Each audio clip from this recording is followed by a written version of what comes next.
I definitely want to start doing more reactions and talking about mediating debates and stuff like that. So that's what we're going to get into. You make fun of my headphones, you could kiss my ass. All right. I know it makes my head look big. I know I look a little goofy, but it sound good. So what is a university? What is it?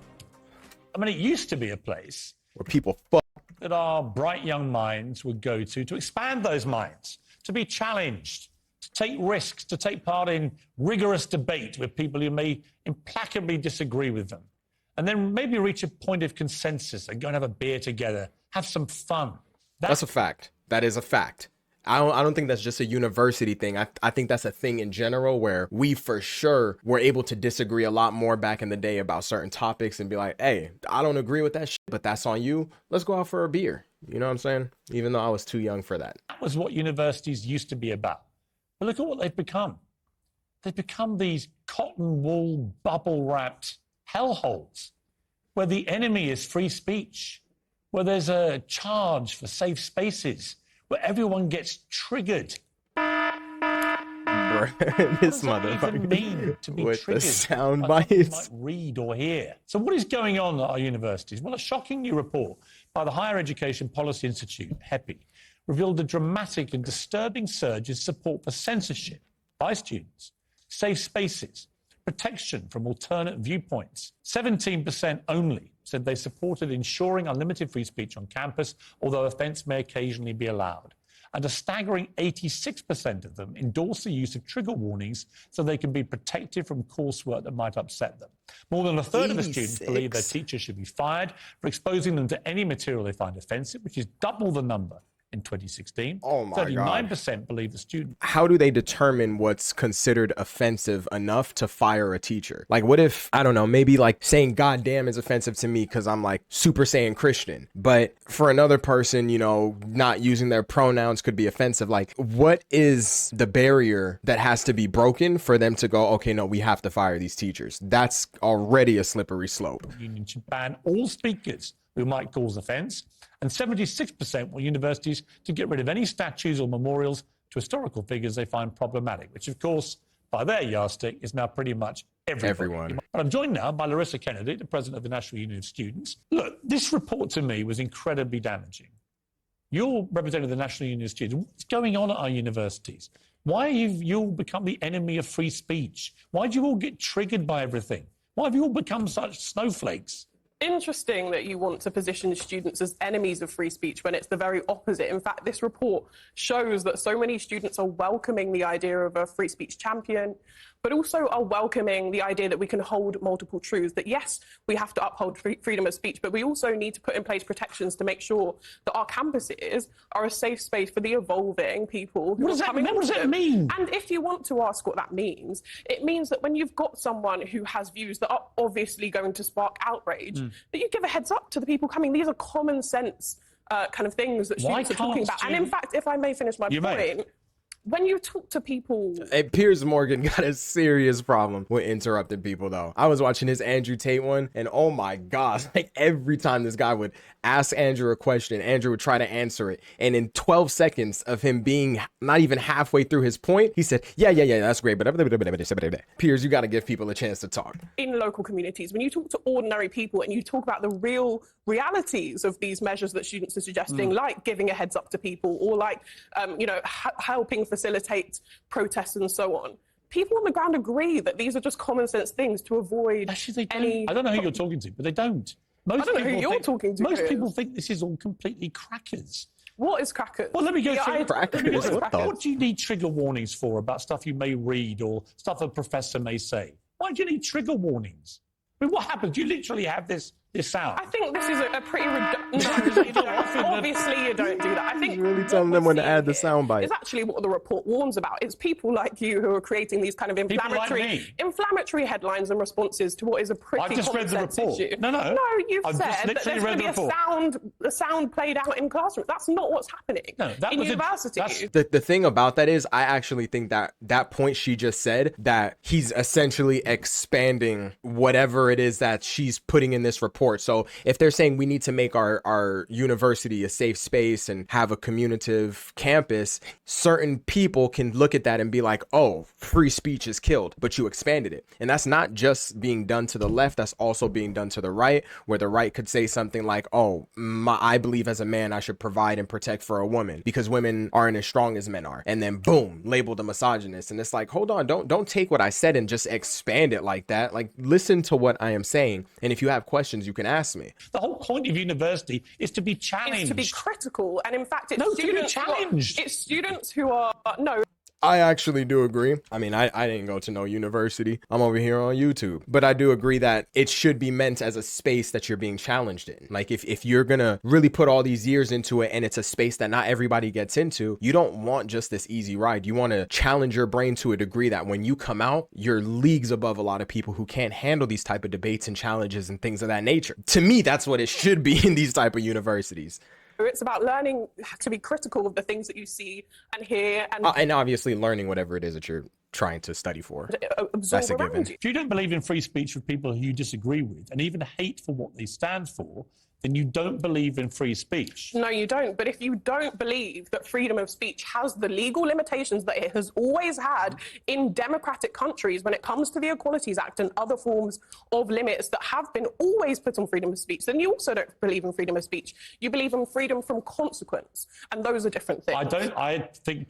Yeah, okay. Before he even answers, because I don't want people to think that I'm jacking his answer, it's not about freedom from consequence. That actually is the point that we try to say. As people like myself, I consider myself to be a center person, not right or left. Sometimes I can't stand either side, so I refuse to be put in the box of either one. I'm just me. I'm just human. I'm just Trey. That's all I am. You guys can label me whatever you want, but it's not freedom of consequence. No, if you're going to go on the street and you can go up to somebody, you're going to call them a you know what I'm saying? Then yes, you get punched in your mouth. And God knows what happened. You could lose your life. It's not freedom of consequence, but it's just the ability to let people speak. You should be absolutely held to the fire. There should be consequences to what you say. Fact. You should be challenged and there should be debate. What I can't get my head around is that 86% of students now want trigger warnings on course content, which might upset students. All we're really saying here is that it's going to note what's in the course. That's called a bibliography. What would you find Are you against bibliography? What would you find? Are you against bibliography? What would you find? Are you against? Let me ask you. Let me ask you.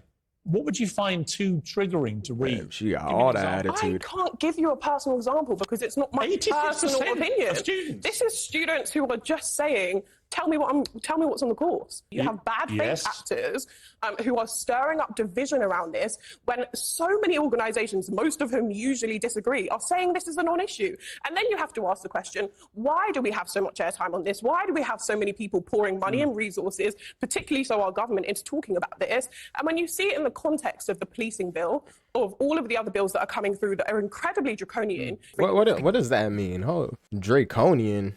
That sounds like some type of shit in Game of Thrones. Excessively harsh and severe. The Nazis destroyed the independence of the press by a series of draconian laws. Oh, so it's just anything that's excessively harsh and okay, all right. Draconian sound like some dragon shit. I don't know. My fault. Okay, there was the exact same survey done 6 years ago. Same questions, and they published the results. It shows a massive increase in the number of students who want to censor It's not free censorship. speech. It's about holding multiple truths and the fact that we've got such a reductionist. Hang on. That's actually impossible. That whole live your truth thing, like I get it, and to a degree I can see what it is. It's like I think people are just saying live authentically within yourself, but there can be multiple truths with things that are facts. You can't tell me that me saying 1 + 1 = 2 and you saying 1 + 1 = 3, well, let's just have multiple truths. That's what it equals for me and that's what it equals for you. And it's like, no, this has been studied for years and there's valid information that people have put in place and studied for years and years and years before your time, my time, our parents' time, whatever. And that's how they're coming up with some of these things. Now, obviously, I get it, especially when it comes to certain equality laws and things like that. Yeah, that's probably going to keep changing as time goes on because we never always had that equality as a human of people. So I get that. But in terms of hard truths, there's nothing that's going to change that from being just that one truth. There's not multiple truths to that. Students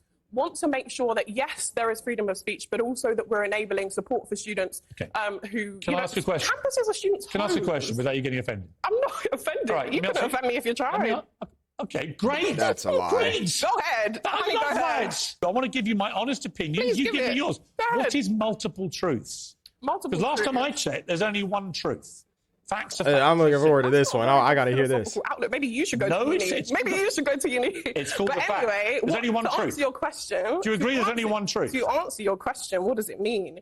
It means that it's both possible to enable freedom of speech, as our students' unions do day in and day out, but that it is also possible to make sure that we're hearing the voices of people who, you know, our campuses and our communities of education are often the homes of these students as well. To me, that's the thing. Like when it comes to these laws or whatever it is specifically that they're implementing into these schools or universities, I agree to a certain extent where it's like, okay, you got people calling people racial slurs, any type of segregation with any type of community. Yeah, I think that those are the things that have to be set in place where it's like, no, this should be a safe space. But if I go on your campus and I'm saying I stand for everything that Andrew Tate says and I believe it, and I'm not going to hurt anybody, but he's made me a better person and I actually do believe in his ideologies. There is spaces that you could be in where you could say that and they will literally tear you down. Like, bro, I made a TikTok video. All I did was discuss. That's it. I was just discussing what had happened to Andrew when that whole like lung cancer thing had came out. I was discussing my opinion on it and how he coincidentally like manifested that in his life. TikTok rips that video down for hateful ideology? How? That's not really you trying to make a safe space. That's you trying to literally control what I'm allowed to talk about. There's a difference with that.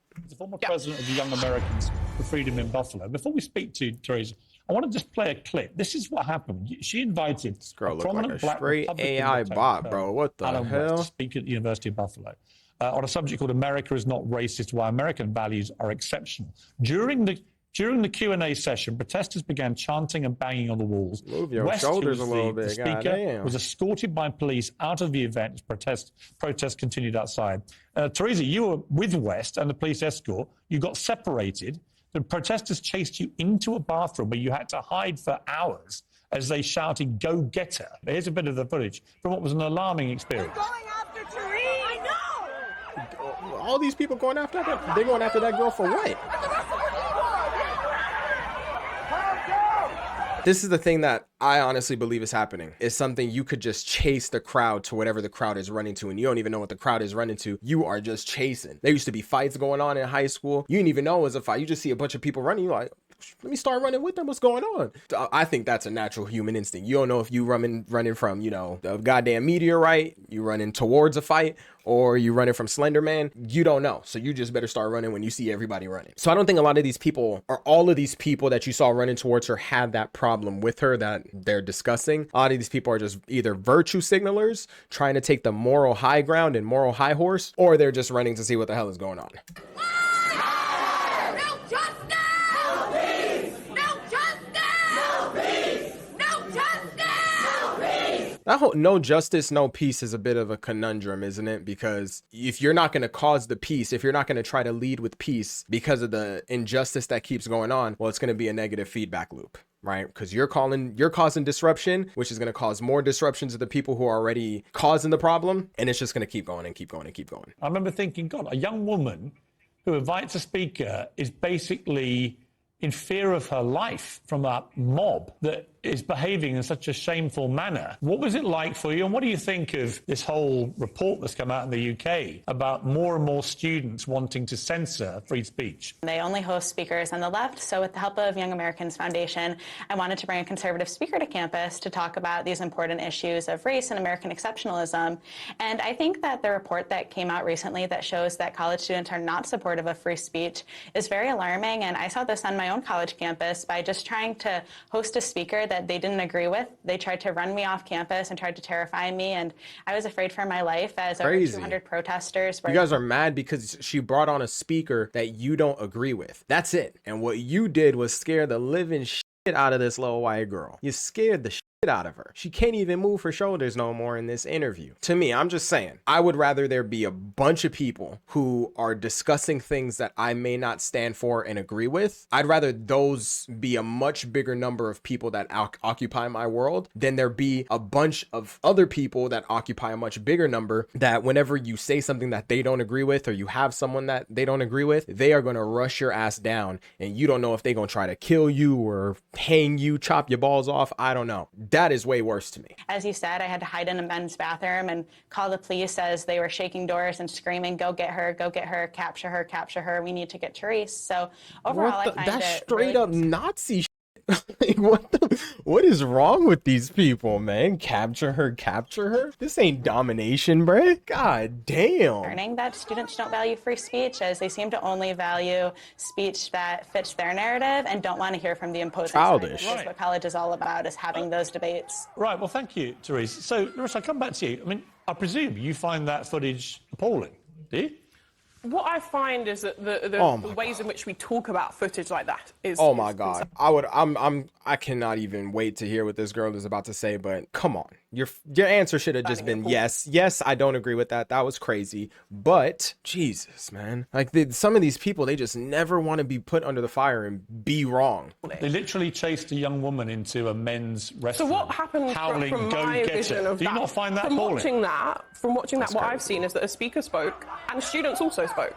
And That's what they physically manhandled them out of there. Manhandled. And then they were threatened this young woman and chased her into a They were restaurant. chanting shouting, protest go chants. get her. They were chanting protest. So you chants. think Well, that's fine, that behaviour? I heard God. no justice, no peace, which is a very familiar. You think that chant. footage and what happened to her is acceptable? I don't have a particular position on that footage because, Why? first of all, it's not from the UK, and that's not my territory. Right. 39% in the survey believe the students' unions should ban all speakers who cause offence. Why don't you want speakers to come and be offensive and then take them on and prove them wrong? Damn them with facts. Is that not what That's students are a doing? fact. That is the best thing you can do. Embrace the people that disagree and talk to them. Try to get to know them and why they think the way that they think. Don't just be like, no, I don't want to hear it. No, I don't want to hear it. No, I don't care. You look childish as shit, man. No, they were chasing women into restrooms and No, threatening them. they weren't. They were Shouting, go chanting get her. protest We chants, literally which is saw no what they did. We justice, just heard her say no what happened. peace. She called the police. So saying no justice, no peace. She literally had to call the police. Okay, so you're saying something I disagree with. I'm chanting no justice, no peace. Is that a problem to you? You can Because chant what you both- like. What you because can't do, both of what you those- can't both do of is chase a those- young woman both of into a those- men's restroom and both of shout, those are go get her, in an exercising- intimidating, threatening manner. Both of those things are exercising freedom of speech. Let me ask you, what is the fuck?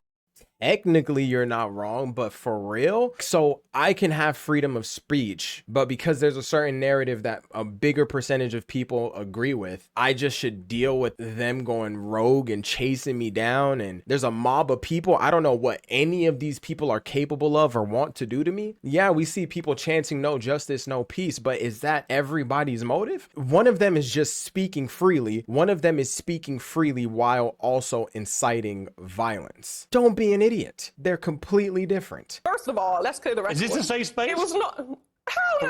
For either of us? Hell no, this is not safe for either of us. For either of us? No, please no. But first of all, I want to clear the record because I did not make. Oh, and actually think about that. Is Piers Morgan's talk show a safe space? I would actually say yeah, because it gives you the ability to talk, express your ideologies and what you think about particular situations. And although he may disagree with it and cut you off 1,000 times, you can still say it and you're not going to get banned. You're not going to get jumped. You're not going to get fucking woke mob rushed into the bathroom and got to call the cops. So I actually would say this is a safe space. To me, this is more of a safe space to have a debate than whatever university that girl that can't move her shoulders no more was at. What is a safe space? A safe space is about producing somewhere. It could be student-led, it could just be a group of friends, it could be whatever you make of it, but where you feel safe. Period. This isn't the name. Why do you feel so unsafe? You've just... In this country. Are you crazy? Of course I feel unsafe in this country. You just said that woman Why? who was literally barricaded into a men's restroom, that you were perfectly fine with that I footage. did not say I was perfectly fine with it. You didn't I condemn said that it? the people Do you chanting condemn no it? justice, no peace. You just literally talked about safe But space wanting the antithesis protection. of something When is she not, wanted it, you said but the because she's a antithesis of conservative. something is not to support the alternative. That's not, please don't put words in my mouth. I don't appreciate fact. it. What I did is I said that students chanting no justice, no peace, whether that's in the UK, the US, or elsewhere. You don't have to necessarily agree with the other side, but come on, like, you can at least look at that video and be like, that is crazy. Just for some words. Again, it's not racial slurs or anything. It's just conservative speech. I don't know. Even if I don't agree with either side, I can at least look at that and say, you know, that's not right. That's crazy. You guys aren't going to get anywhere with that. Is them exercising their freedom of speech. Okay. Period. That's what I said, full stop. What is your idea of free speech? Final question. My idea of free speech? Yes. Students have always exercised freedom of speech. You know, whether it's the fact that NUS was the first national organisation in the country to come out in support of LGBT rights, whether it's the fact that students now speak so proudly in support of trans rights and black liberation and climate justice. Students have always spoken about freedom of speech. Do you allow, for example, on our campuses, would you in our allow J.K. communities- Rowling, for example, to come on our campuses, in our communities, if I may finish my point. You may. She's going to say no. Last question you said, but now you're adding another one. So we'll see. So when people are, you know, standing out on picket lines supporting the RMT or UCU or any other union, when they're doing that, students have always been at the forefront of freedom of speech. We've always faced backlash for it, and we're not going to stop it. So in my opinion, you're the snowflake because you're so pressed about it. I understand. Would you allow J.K. Rowling to come to any university? How is that? What kind of question is that? Would you allow? Good question. Have power to stop people from coming to uni? Would you want her to? But what You're kind the president of the NUS. Would you want J.K. Rowling What kind of question to come? is that? Should she be allowed to speak at universities? You answer it then. You tell What me. kind of question is that? Yes, you she and should I be. do not have the power to. As you know, Okay, look, I feel like there's she's been the victim of a massive, relentless, But I feel like vicious there's campaign. Because even if I say I disagree with everything that J.K. Rowling has said, and I think she's a terrible person, I still would say, you know what? She's coming to our campus. Let me hear what this girl have to say. Let me hear how she tries to defend this. And one of two things is either going to happen. Either what she's going to say is going to make me just hate her more and double down on the hate that I already have because of the ideology she stands for, or she can clear some things up and I'd be like, oh, so that's what you meant by that. Okay, I understand. At least she came in and clarified. I still disagree with some things here, but you know what? She clarified some things and I can respect that. Student societies who are elected. Simple question for you. And they go to their students' union who supports them to facilitate events. I simply ask, how would you feel? So it's not for me to dictate who does and doesn't come onto campus. What's your opinion? Well, I'm representing my members. I'm not giving you nothing personal. Oh my God, virtue signaling up the ass. I'm about to debate in a minute this issue of what is a woman. What is a woman? What's that got to do with the price of bread, Piers? I I've literally told you I'm about to debate this I'm not on that movie. segment. Guys, ask the next guest. What is a woman? What do you mean ask the next guest? I said ask the next guest. You don't know what a woman is? A woman is someone who defines as a woman, period, done. Okay, I'm a woman. Is that... Yeah? I said next guest because that's not my segment. If I say I'm a woman... I know you're trying to trap me and I'm not falling for it. If I say I'm a woman, do you agree I'm a woman? I said next guest because I'm not falling for it. Bye. You're not... Anybody that does that, this is a good lesson to learn. The video's almost done. But anytime you ask a person a question, they go, no, ask somebody else. Why are you asking me that? Blah, blah, blah. You have seriously put that person in a spider web and they are trapped within their own consciousness and thoughts of being able to actually come up with an intelligent answer. So instead, what they do is they make it seem like you're the problem. Just hurry up and get your next guest. I said, I'm not doing it. No, I'm out of here. I'm leaving. Listen to how fast her reactions are, how quick she is to jump on it. Now she's right. Everything is just like really machine gun now. That's how you could tell. I've been in so many positions like this, bro, where I've asked people things like, okay, you say that you're doing this for this person. What exactly are you doing for them? Well, you got to ask them. You got to ask them what I do for them. No, I'm asking you. Well, I represent them and I do things for them. So the appropriate thing you should do is ask them. As a YouTuber, if a business person came up to me and asked, Trey, what do you do for YouTube? What type of value do you provide for people? And my answer is, you got to ask the people that. That's my audience. You got to ask them what I bring as value to them and how I help them with anything. That makes you look foolish if you can't answer the question and say, I want people to be critical thinkers. I want people to stop trying to lean left and right. And all I want them to do is use their head and think about things that are genuinely right and wrong. Forget all the labels. Don't worry about the labels. Is this right? Is this wrong? Is this okay? Do we need to have a debate about this more before we get to a solid answer? That is how you handle those moments. Larissa, great to see you. I wish I could say the same, Piers. Goodbye. Well, I'm sorry it wasn't Wow. such a safe space for either of us, but we got through it. It's okay. Crazy, It's bro. over, thank God. The funny thing to me is that these people, they genuinely think that they're on the right track. And when you see how they get when someone disagrees with them, Piers still was able to say, you know what? It was good to have you on. Whether it's for his clicks or views or whatever, it was good to have you on. Her thing, I wish I could say the same. She's already saying, I dislike this guy. I don't like him. You guys cannot just dislike people because they disagree with things that you say. That is crazy. Conservative people do tend to be aggressive with how they say certain things. I can agree with that. But the left people are just as equally aggressive with how they view conservative people and how they spread their ideologies and messages and what they want people to believe. It's like, I don't know, man. We'll never get anywhere with this type of energy always being purported.